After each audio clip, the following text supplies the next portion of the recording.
Yeah, what a huge week in the SSE Airtricity League First Division. We've got first against second. We've got UCD against Finn Harps. A point for UCD clinches the title for them, or a win, of course, for Finn Harps. If they can win at the UCD Bowl, even though their manager Ollie Horgan isn't quite sure if they can, the gap will be cut to 2 points heading into the last weekend of the season. The battle for fourth is just as fascinating, with Drogheda taking on Longford Town this Friday in United Park. There's a point between them, so things could be settled from that point of view before the final day as well. And we're very happy to welcome a player from each of the clubs into the studio. Paul Skinner, Drogheda goalkeeper, and Dylan McGlade of Longford Town. Good afternoon, lads. How are you? How's it going? Thanks very much for coming in. Firstly, Paul, if I was to ask you to describe this game and this weekend in a few seconds, or a collection of words, or a sentence, what would you say about it? Just another game. Just another game? Just another game. That's the way we've approached every game this season. We've taken each game as it comes. I think that comes from the manager and the staff. They've haven't overhyped any game, and it's important to stay like that.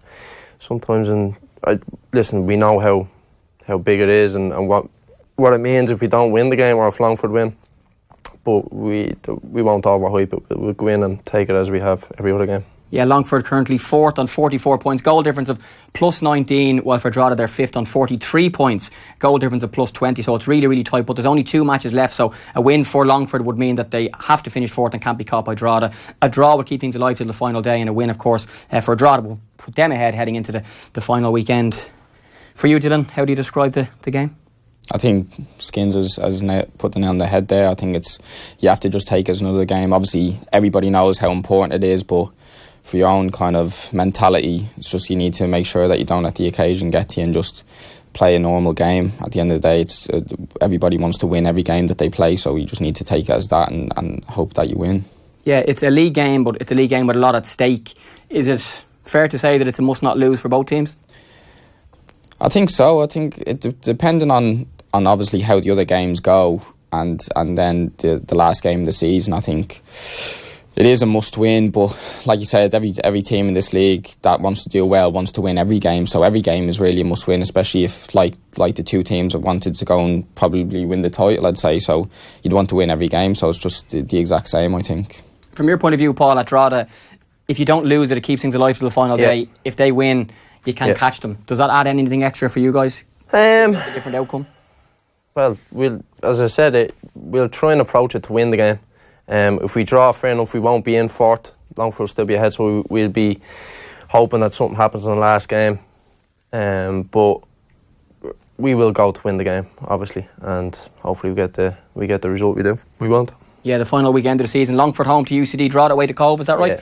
So interesting to see what happens there. If UCD have won the league, of course, or if the race is still on for fourth position as well. What this season has done with the playoffs is it's kept it alive for both clubs. The club in fifth last season and the season before were so far off the top. Their season was over months ago, so from that point of view it's really kept things alive, hasn't it? Yeah, even I know you said fifth, but even second last year, and Waterford won at Acanta last year, and you look at the last 5-6 games were meaningless, and we were crying out for the playoffs. Now we've got it, and there's basically been the 6 teams really pushing for the top 4.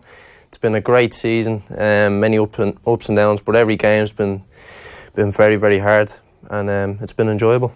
What's the season, Dylan, been like to be involved in, given that there's 6 or 7, if you include Galway and even Cabinteely to a certain extent halfway through, where the 6 or 7 teams going, we can finish in the top 4, and when you meet each other, they're big games? It's been really good. It's made for really good games and interesting games, and I think that anybody who's gone to see a First Division game this season has definitely said that they were entertained by the football, because there's just so much at stake. And like I said, because there was 4 positions for kind of everybody to fight for, and everybody's kind of eyeing it probably in the top 7 or 8 going, we can definitely try finish up here. Like, you never know what's going to happen. So it's been really interesting. It's been just me and Skins talking before this, saying how tough the league has been. It's been a tough league this year, but like I said, really enjoyable and some really big occasions and big games. Yeah, I'm sure one game that wasn't too enjoyable though was last Friday then in the FAI Cup quarter-final, beaten 7-0 by Cork. You were 2-0 down, and then Darren Meenan was sent off. There's been a big debate on if it should have been a red, if it should have been a yellow. He sent off. It ends up 7 in the end, and obviously not a very nice way to spend your last Friday evening. No, I don't think so, but I think we went into the game kind of having a look at things and saying we're used to pressing and being on the ball a lot and having a lot of possession, and we're not used to sitting back, and so we were weighing up the option of whether to try and sit in and defend, or just kind of play our own game and go and attack them we weighed up the pros and cons and said, right, we'll just try and press them and try and win the ball back. I think if it goes into half time at 2-0 with 11v11, you're probably coming out second half thinking we might nick something here because we had one or two chances, but obviously they've scored early on in the second half, and then it was just about kind of damage control for the next week kind of thing, and resting some players and stuff. So it was disappointing, but it was a good occasion, and we had a lot of fans out, which was great to see, and hopefully we can keep that kind of support going into the last few games. Is it possible that a defeat like that can hurt the rest of your season, confidence-wise? Possibly, but I think everybody knew it was going to be tough. Do you know what I mean? We finished the game with 3 players from our under-19 team. One of them was only 17, so you can kind of look at it that way. But I think a lot of the boys know, even before the game we were talking about, the big game is the week after, and that's the most important one. We were never going to win the FAI Cup, so it was kind of more about for us getting promoted and trying to keep ourselves in the playoffs. As an attacking player, how good is Kieran Sadler?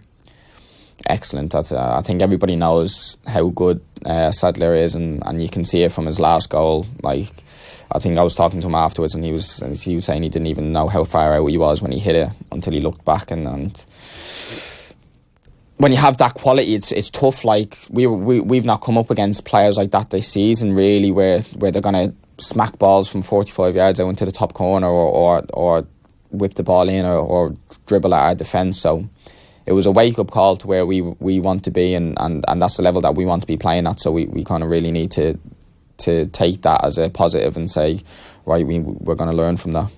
How hard are shots like that to save, Paul? And everyone is talking about that goal, right?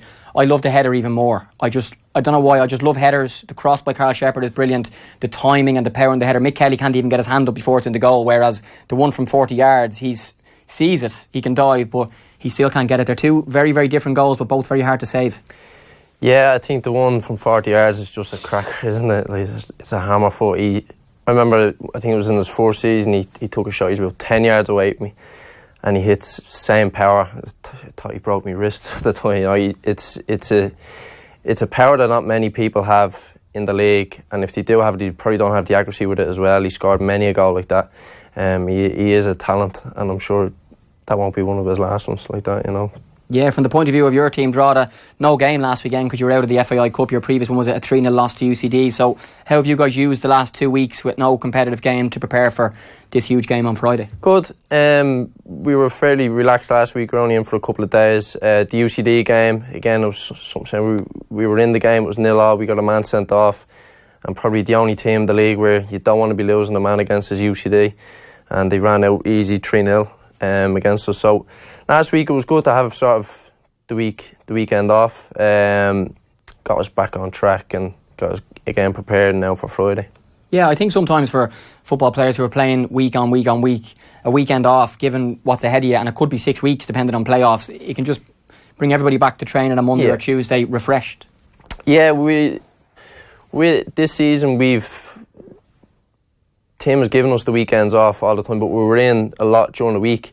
So whatever happens on a Friday, we'll have the weekend off and we'll come in on Monday. Now, whether it's a good result or a bad result, we have the weekend off. We come in on the Monday a lot more refreshed, but not having a game last week, I think it helped. I think it was at the right time. I think we had a couple of poor results in the league, and a break like that probably just give us a little kick now. Yeah, as you mentioned, 3 games now in a row with no wins. I think drew 2-0 with Cabinteely and then lost to Waterford in the Cup and then lost to UCD, so you'll want to pick up your form for these last couple of games. Yeah, that's it. We started the league fantastic, and just as you're saying, that the last few weeks we just haven't had the rub of the green, you know, just haven't had the luck, whether shots going in, players getting sent off, it just hasn't gone our way, but maybe this little break might just change that. Yeah, from the opposite point of view, Dylan, your own team take out the Cork result, 5 wins in a row, I think 2 in the Cup and 3 in the league. If you can keep up that momentum into Friday against Paul's team and in the last game of the season, you'd be really hopeful to make sure you do make the playoffs. But the form previous to Cork have been really, really good and playing some great football. You grabbed your hat-trick in the win against Cabinteely, and things from a league point of view are looking good in terms of that form. Yeah, definitely. I think we always knew it was going to be tough this season, and we've kind of flirted between maybe 3rd and 5th and 6th. So I think the last few weeks we kind of knew that we need to start to really pick our form up and start playing well. I think we've scored some really good goals. We've scored some great team goals. We've put in some good performance where we're dominating possession and stuff. So it's been really positive, and I think, like you said, taking out the Cork game, which I don't think will really affect us too much, hopefully. But I think going into this game, like we've been saying previously, we have to take it as just another game that we want to win. We want to play well, we want to move the ball, we want to create chances and score. So it's going to be really who has the more settled nerves in the game and who doesn't let the occasion get to them, really. That hat-trick a couple of weeks ago against in that home match, I think, if you're looking at the game, you're going, on the balance of it, it's probably not the scoreline. It finished 4-1 in the end, but when they got it back to 2-1, you're going, this is tight, and then you scored 2 quite late. What's your memories of those 3 goals? My memory of the game is just I wasn't really in the game, to be honest. I think I scored quite late in the first half. It was a good little slide ball. I've just made a run between the centre halves and to be fair, it was a tight ankle, so I thought I did well to squeeze it in. But then the second half, we were kind of pretty much on top for the first maybe 10-15 minutes, and then they started to get a little bit on top. It was turning a bit scrappy and stuff, and they scored, and then they had a second goal ruled offside, so it was kind of backs to the wall to that. And then it was I think somebody just lost possession in midfield, and it's broken to Jamie Doyle, who I actually thought was going to shoot from the halfway line, because he has a tendency to just shoot from anywhere, really. But I've made a run and gave him a shout, and he's just slid me in. And then I don't actually really remember why I did what I did, but I just had a feeling the defender was going to come flying across me to try and block it, and I just thought it'd be funny to chop back inside, and then the whole goal was opened up, and then I just thought, like, these are all just going to be scrambling to try and block the goal, so I knew that people would be diving in and stuff, so I've just stayed calm and just kind of taken it around 1 or 2 others and then just slotted it in.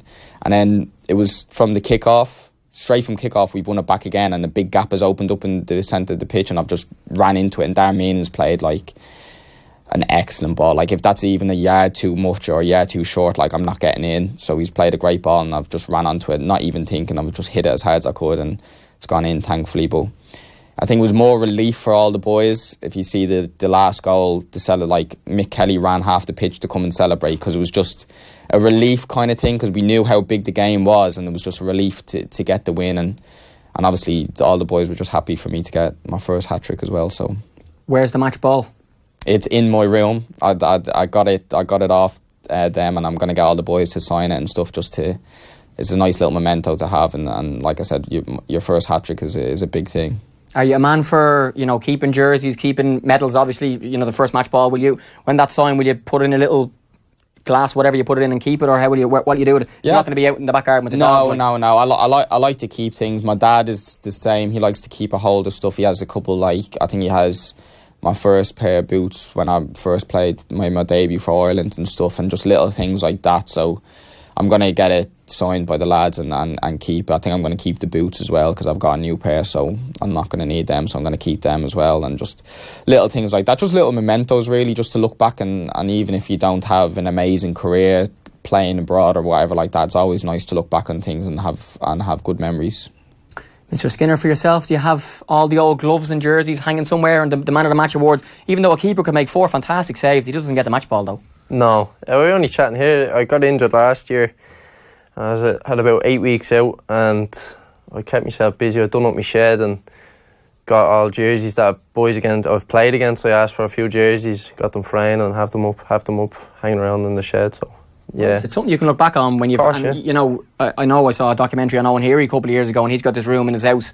It's a pool room, and he's got all the stuff from Europe. And when you look back, even as Dylan said, if you don't get to England, you've still played in some big games here over the years, and you can remember and look back and show the kids and whatever else. Yeah, and played against some very, very good players as well. I was just saying, because we were talking about them, I have Shawnee Williams sent me over one as well. So I have a few like that are hanging up, and it's always nice to look back and say, "Jeez, I played with him, I played against him," and stuff. That's nice. Yeah, speaking of players you play with, your current team in Drogheda, I enjoy watching a couple of the younger players in the team. I enjoy watching Kieran Kelly and Conor Kane. 2 younger players have come in and done really, really well. And then if you look at the other players in the back 4, you've got Collie Deasy at right back, that probably in his mid-20s, Luke Gallagher and Kevin Farragher the same. You'd be the senior pro in that unit. I could be missing someone. How does that change your role? You've clearly got to do all your normal bits as a goalkeeper, but they're, particularly in the first two I mentioned, they're quite young. Yeah, Collie D's only 21. Is he indeed? He's only 21. Take that back. Sorry, Collie. Yeah, Apologies. he's only 21. So Kev Farrar acts like he's 35. I think he's still pretty young. But yeah, no, I've enjoyed it. We've had a good unit, whoever's gone in, and we've been able to. There's always been good communication between the 5 of us. Luke Gallagher is very, very good, and he's good experience as well. He's a good leader. But yeah, we've done well. We've kept it tight. Don't get me wrong. Would like a lot more clean sheets, like every back 5 would, you know. But no, I've enjoyed the role. I am a bit older, not too old, still under 30. But no, it's been good. It's been good. It's been different, but it's been good. I didn't realise the hair is going a bit grey there now. Grey, when you're watching it in the matches, you can't see that. That's wife, kid, mortgage, job, football. Okay, yeah. We'll speak about and the two of you in terms of what you're doing away from football in a minute as well. Does the fact that your manager Tim Clancy and the assistant Kevin Doherty are two former super centre halves help in getting the team good defensively? Yeah, well, they'd speak with the likes of, well, especially Kieran's young, Kev's still young, Luke himself, so they'd come in and make some good pointers. They wouldn't go nuts about it, but like they come in, they have us drilled, but not silly over the top defensively drilled. They do like us to try and express ourselves as well, you know. But no, I'd say that you'd have to ask the two boys, well, whoever's playing centre half, like how much detail they give them.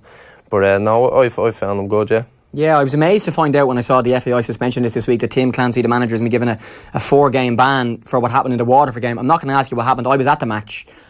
I saw him just at the final whistle behind the dugout. Don't know what happened. Anyway, he's been given a 4-game ban, so he's going to miss the last 2 league games and 2 of the playoffs if you're there. So Kevin Doherty will, I'm sure, take charge along with Dave Robertson, who's director of football. For a player, does it matter to you too much if your manager is missing? But I suppose given the fact that the 2 other people on the staff have both managed in the league for a number of years, Dave, UK experience as well, when the game is on, it probably doesn't matter too much. No, I don't think so. I think we'll do all the prep this week.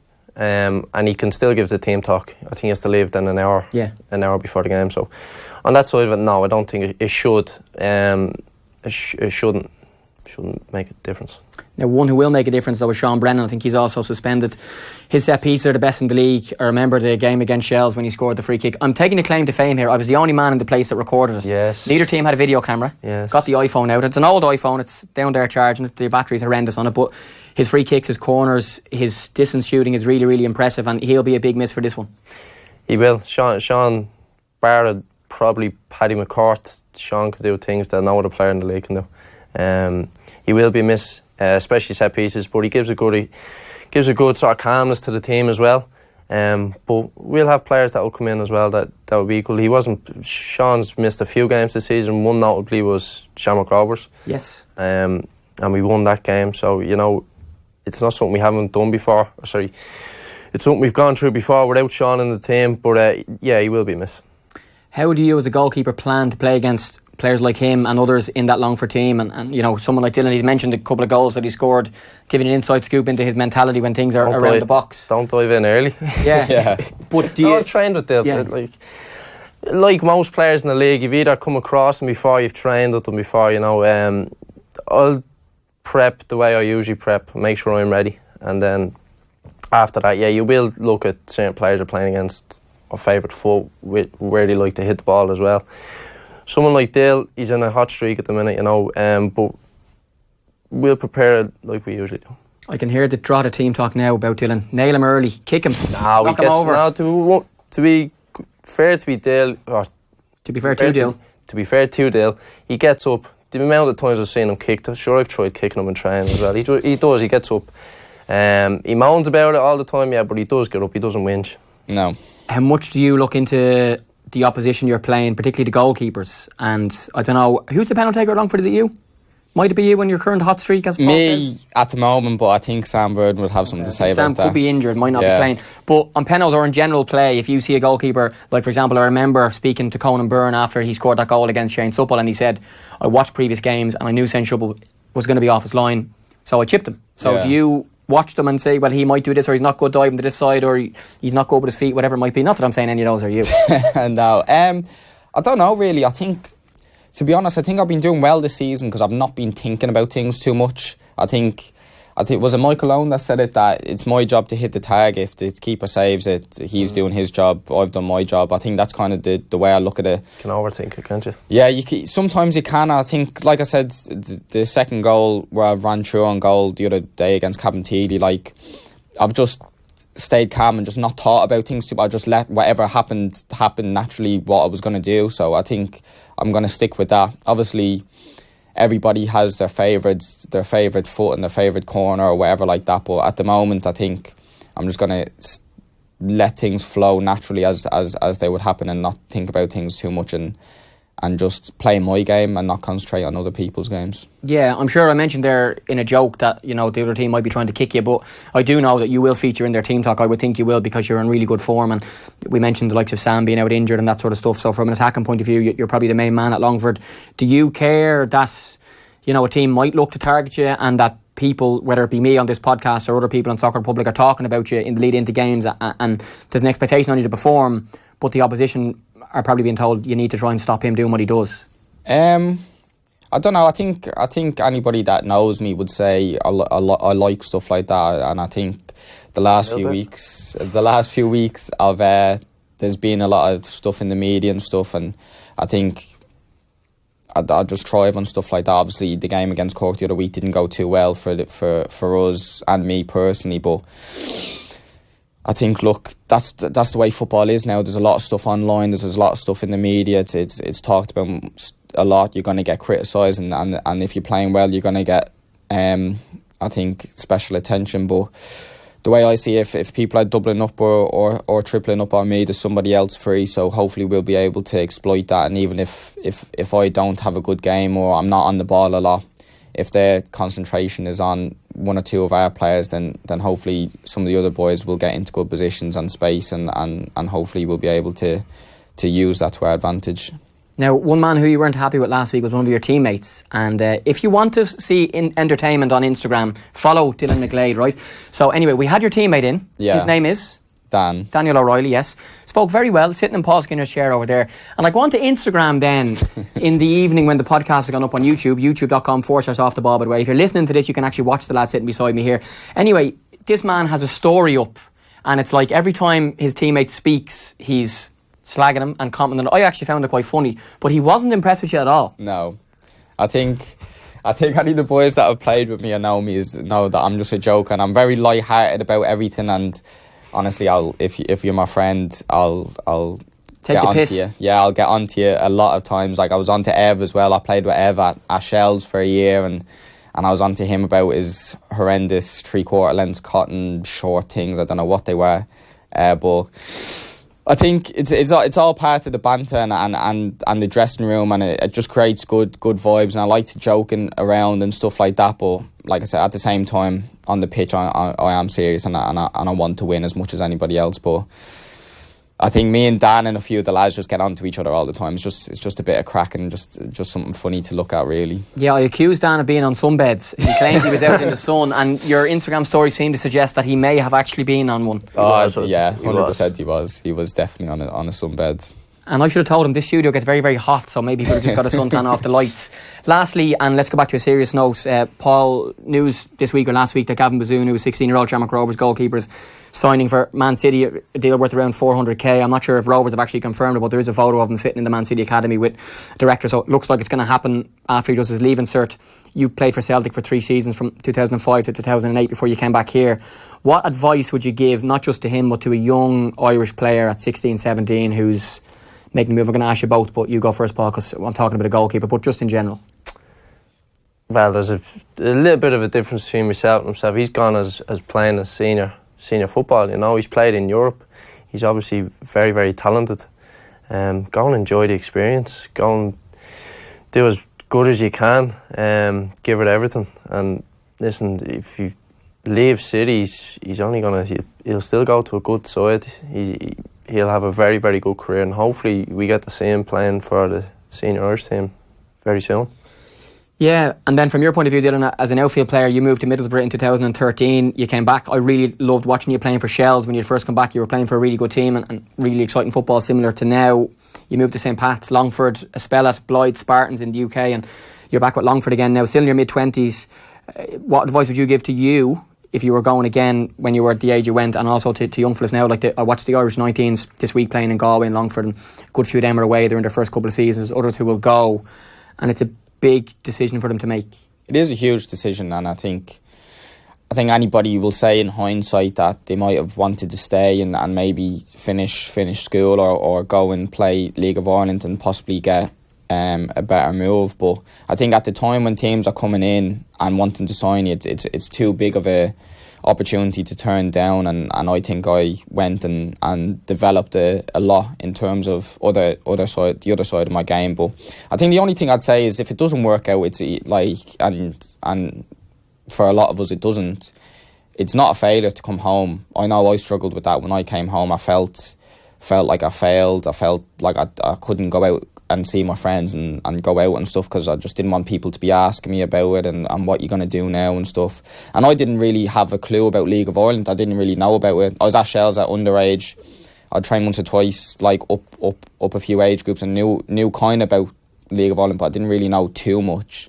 Where now I think stuff like this and obviously Soccer Republic and all, everybody knows about the league, and anybody playing with the underage teams knows about the league. So I think that, like Skin said, just go and enjoy it, and it's not going to be a too fall from grace if you leave Man City. I think you'll pick up another team, especially like Paul said, with first team experience in Europe and stuff. There's other teams going to be looking at that and say, well, if Man City want them and the talent that they are able to acquire, if it doesn't work out, then that's something that we want to look at. I think a big thing you said there is that City are waiting for him to do his education. Yeah, which says a lot about how much City want them. Usually clubs are saying, no, you have to come now, we want you now, we want you in as early as you can. They're waiting for another, 6-7 months, you know. It gives them probably more experience to hopefully get a few more games under his belt at Rovers, but finishing his education is huge. Lads, thanks a million for coming in. I'd love to chat for longer, but totally out of time. Thanks a million, and the best of luck against each other on Friday. Cheers. Cheers.